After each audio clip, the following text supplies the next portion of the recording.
The movie opens up as a monk named Master Tang is on a journey to India to obtain the Holy Scriptures and bring them to China. He is accompanied by his disciples, the Monkey King, Sun Wukong, Baji, and Sha. On their journey, they have passed several tests, but this one will be the toughest one they have come across. During their journey, they travel across a river by boat. Everything seems to be going fine, but suddenly, a river monster emerges out of nowhere and attacks them. The group tries their best to defend themselves, but to no avail. As they are about to be eaten alive, a mysterious portal appears out of nowhere and swallows the group. When they reach the other side of the portal, they begin to fall at a very high speed. As they continue their free fall, Master Tang notices a beautiful woman, and it appears as if he has fallen in love at first sight.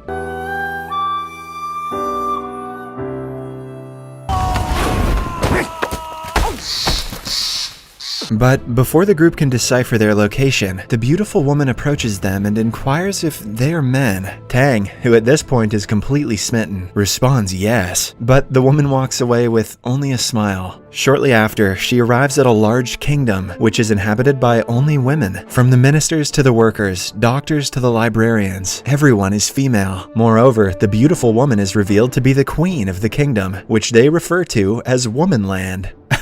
Women are more creative than that. She approaches her servants and tells them about the men she encountered, but none of them believe her. It appears as if the kingdom has been isolated from the outer world, and hence, no one has ever seen a man in their lifetime. The queen continues telling her servants that she came across some men, but instead of believing her, they begin to suspect that she has become ill. Following that, they take out an ancestral book, which states that men are poisonous. However, its explanation is incomplete, because some parts of the book are missing. Just then, the kingdom's empress walks in and confronts everyone. She is the one who raised the queen and is in charge of the entire place. When she hears the rumors that some men have invaded their sacred sanctity, she orders her girls to find them. On the other hand, Master Tang, Wukong, and Sha are looking for directions in the forest, while Baji comes across a treasure, a group of girls. He spies on them bathing in the river, because no movie like this would ever be complete without a bathing in the river scene, and he becomes excited. In the heat of the moment, he also transforms himself into a masculine man and approaches them. However, the girls capture and punish him, causing him to revert to his original avatar. Meanwhile, Wukong, Tang, and Sha are apprehended by a group of female soldiers. Master Tang forbids his disciples from using any violence and tries to defuse the situation peacefully, but the enraged women take them to their kingdom to receive punishment. This is when they finally realize that they have entered the kingdom of women, a kingdom where men do not exist. After reaching the kingdom's palace, they meet the woman they met before and realize that she's actually the queen. Then comes an elderly woman who displays an ancestral book in which a monk, a monkey, a pig, and a blue-skinned bruiser are mentioned. In the book, it turns out that the arrival of the monk and his disciples had already been predicted. Based on the prediction, this would bring destruction to this kingdom. As soon as the females hear this, pressure comes from various parties, especially from the empress, to sentence the men to death. The queen also agrees, but before that, she wants to interrogate them first. Although hesitant, the empress agrees, and the men are imprisoned for one night inside the palace before the execution day. At this stage, Wukong, who possesses superhuman strength, can easily fight the women off and help his friends. However, when he remembers Master Tang's advice to refrain from violence, he decides to comply with the situation. The same night, however, Master Tang agrees to do a prison break. Wukong breaks the prison door, allowing them all to flee. At the same time, the queen and her servants arrive at the prison for interrogation, but they are accidentally knocked out by the men. Once outside, the men try to fly back to their world, but it turns out that this kingdom is protected by an enchanted barrier that even the great Wukong himself can't penetrate. Realizing that there is no escaping the place, Wukong suggests that they speak to the queen, as she is the only one who can help them. Master Tang and the others also agree, and they return back to the prison. After a while, the queen and her servants regain consciousness and make their way to the prison. The queen decides to question the four individually, so she questions Tang, while the other servants interrogate the remaining three. During the interrogation, the queen confesses that she is attracted to Tang, but the latter claims that he's a monk and cannot love the queen. He also shares that his sole goal of traveling to the west is so that he can obtain the Holy Scriptures, with which he can rid the world of its sufferings. He then hands her a travel log containing all of his thoughts and insights. As the two start getting friendly, Wukong interrupts them and inquires about the way out, and the queen promises to help them. them. Just then, the Empress arrives at the prison and announces that the men will be executed the following day. The next day, the men are tied with ropes and preparations for their execution are underway. A few moments later, the Queen arrives dressed as a soldier. It turns out that she has planned everything for their escape. She informs the men that she has replaced the sharp arrows with toy ones, and all they have to do is fake their deaths. The men agree, and the execution begins. The Empress orders her soldiers to shoot the men. At first, Shaw is shot, and he pretends to be dead brilliantly. However, when it's Tang's turn, he struggles to act, as he has been taught to never deceive others. Seeing this, Shaw cleverly throws a stone at him, knocking him out. Then, Wukong is shot. But during Baji's turn, the Empress orders the soldiers to change the arrows. Being a man in this kingdom alone is a crime, but being an ugly one is an even bigger crime. Jesus. The writer of this has some priorities to sort out. As a result, he is attacked with multiple arrows. However, since Baji is a demigod himself, he won't die that easily. After completing the execution ceremony, the Empress orders their bodies to be thrown away. At this point, everything is going according to the plan of the Queen. She manages to bring them to a safe place, which turns out to be a very sacred place in the women's kingdom. Right then, the Queen reveals that even she herself doesn't know how to get out of this kingdom, as for centuries, no one has ever tried to get out of this kingdom. But she believes that the missing fragment from the ancestral book may provide an answer. Hearing this, Wukong deduces that the missing page of the book is hidden somewhere around this sacred place, so they all begin to search for it. After a bit of looking around, Wukong discovers the paper and gives it to his master. Tang goes through the paper and discovers that the only way to leave the woman land is by understanding the meaning of love. As a monk, Tang admits that he doesn't know much about love, but just then, one of the servants reveals that she once heard about a love story in the kingdom of women. Rumor says that there was one girl who was very curious about what lies beyond the realm of women. Mysteriously, she then had a relationship with a water boy from the outside world. Because they were from different worlds, they were unable to meet in person and could only meet telepathically. Unfortunately, not much is known about the ending of their love story. Hopefully, they discovered FaceTime. Suddenly, Tang, Shaw, and Baji scream in agony as their stomachs swell. The Queen congratulates them and reveals that they drank water from the river of the sacred place. The water has a magical power. Those who drink it will get pregnant. Moreover, it will only take 9 days to give birth after the pregnancy. Being the only one who didn't get pregnant, Wukong is tasked to find a solution. Given the fact that they are men, it will be very difficult to give birth, so Wukong doesn't have much time left to save them. Fortunately, a servant informs them of a woman's location who possesses the abortion water. Wukong rushes to the said woman, but finds out that the process of making abortion water takes at least 100 years. What the hell is going on in this movie? However, when Wukong starts pleading, the woman reveals that there is a shorter process too. She asks Wukong to touch her heart with true love and make her shed tears. Those tears will be the abortion water that he wants. However, Wukong doesn't understand anything about love, as he's never been with a woman before. All he knows is the care and love Master Tang has shown him. Wukong starts narrating that long ago, he was a very chaotic person until Master Tang accepted him as a disciple. From that day onwards, he promised to never let his master down and do whatever it takes to protect him. Unexpectedly, the woman considers the story to be a story of true love and sheds her tears. After retrieving the tears, Wukong bails on her immediately and rushes back to his people. On the other hand, Tang still hasn't come to terms that he will be giving birth to a baby. However, the Queen tries to explain that the process is not a bad thing after all. She also mentions that performing an abortion is the same as killing. Hearing all this, Tang slowly starts to accept the reality that this movie has a political agenda and decides to give birth. Meanwhile, Wukong arrives with the abortion water, but Tang and the other men share their decision to give birth. Hearing this, Wukong is enraged, as he believes that having a child will distract Tang from his goal. So, he freezes them all and forces them to drink the abortion water. The water reacts fast, causing their stomachs to revert back to their normal selves. However, Tang appears to be displeased. To calm himself down, he goes away and copies the words from the scriptures on the ground. Ever since he was a kid, he has been using this technique to calm himself. The Queen also joins him, and they both start writing stuff. Unfortunately, they are so caught up in the activity that they reach very far, and the Empress spots them. She immediately orders her soldiers to arrest Tang, despite the Queen begging her not to do so. But instead of being imprisoned, Tang is taken to the seashore. The coast is known as the Endless Sea, where if a person sails, he or she will never return. Shortly after, while Tang is being sailed away, the Queen arrives on her deer and jumps into his boat. In no time, the boat goes far off the beach, and thick fog covers their surroundings. Now it seems as if they have lost their way away as nothing is visible. Meanwhile, the Empress is devastated because she believes that the Womanland will be destroyed without the Queen. She immediately goes to Wukong and tells him what happened. As Wukong tries to understand the gravity of the situation, the Empress falls to her knees and begs him to save the Queen. This finally convinces Wukong, and he sets out to find the sailing duo. However, this sea is named the Endless Sea for a reason. Even with the magical eye, Wukong can't manage to find them. Elsewhere, Tang and the Queen become stranded in the middle of the sea. The mist has disappeared, but as far as their eyes can see, there is only ocean. Although it hasn't been long since they entered the sea, it has felt like ages for them. The Queen becomes thirsty, so she decides to drink the seawater, but Tang stops her, claiming that it will make her even more thirsty. Eventually, Tang sincerely offers his flesh to be eaten by the Queen. This makes the Queen very emotional, but she refuses the offer and prefers to face all the challenges together. Besides, that's disgusting. After a while, a massive storm hits the sea, but the couple somehow manages to survive and spend the night. After the hurricane passes, their boat finally touches the mainland. It turns out this is what was meant in the prophecy, that only true love can open the exit gates of the female kingdom. The love shown by both of them has caused a giant gate to appear in the middle of the sea. This is spotted by Wukong and the rest, and they manage to find their master. Immediately, they invite Tang to leave the place, but Tang instead turns to the Queen and invites her to go together. After a bit of discussion, the men enter the gate, but when the Queen tries to step in, she is stopped by the enchanted barrier, indicating that she is not permitted to leave Womanland. When she tries to force her way through the barrier, Womanland and its inhabitants begin to transform into stone. The Queen herself begins transforming into stone. Fortunately, Tang quickly grabs her and returns her back to normalcy. However, she collapses and loses consciousness. In the next scene, the water boy also notices the gate and quickly swims to Womanland where his partner lives. Elsewhere, as the Empress is caring for the Queen, she is reminded of the past. Several years ago, the previous Queen handed over a child to the Empress, claiming that the child has the bloodline of Womanland. The previous Queen also asked the Empress to raise the child the best possible way she can. It is then revealed that the girl who fell in love with the water boy was none other than the Empress herself. However, because she was tasked with taking care of the child, she had to give up her love for him. Meanwhile, Tang decides to stay in Womanland a little longer until the Queen is fully recovered. Right then, he is approached by the Goddess of Mercy, who enlightens him regarding the matter. She informs him that he must choose between these two, to love one person or all sentient beings. At the end of the conversation, she's confident that Tang will make the correct decision. Afterwards, he returns to the palace, where the entire kingdom is performing a ritual for the Queen's health. As everyone is praying, the water boy suddenly arrives and surprises the Empress. He has waited for 20 years for this moment and expresses his love for her. The Empress is touched by this, but she knows where her destiny lies. That is, to guide the Queen to lead the kingdom. Hence, she refuses to rekindle their relationship.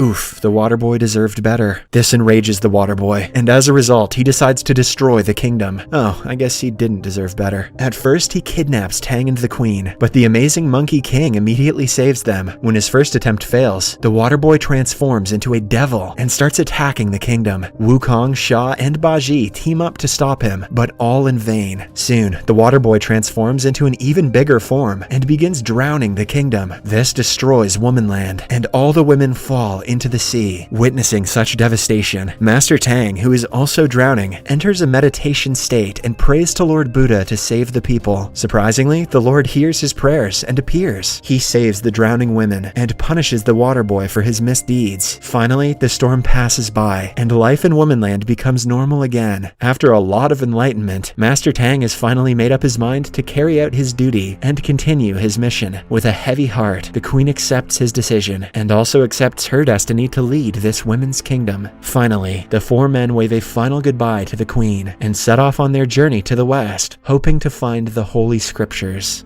Subscribe for more videos like this, turn on notifications, and leave a like to help the channel out. Thank you for watching.